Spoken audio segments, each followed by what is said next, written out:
Here is the UK's Autumn Budget 2024 summary.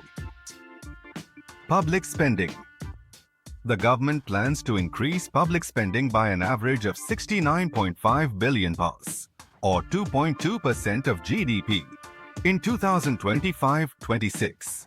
Two-thirds of this increase will go to current spending and one-third to capital spending. Wrapped up at 1. Taxes. The government will increase the main rates of capital gains tax, CGT, from 10% and 20% to 18% and 24% respectively. This change will take effect for disposals made on or after October 30, 2024. Budget. NHS. The government will add 40,000 more appointments each week to cut NHS waiting lists. 1. Pensions.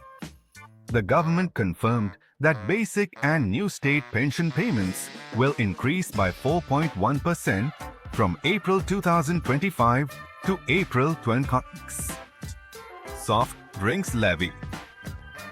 The government will increase the soft drinks levy to take account of CPI inflation over the past 6 years.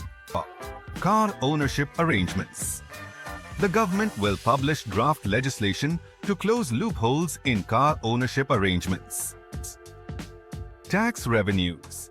The government expects to generate £85 million of additional tax revenues in 2024-25 from the introduction of the UTPR and repeal of the ORIP rules.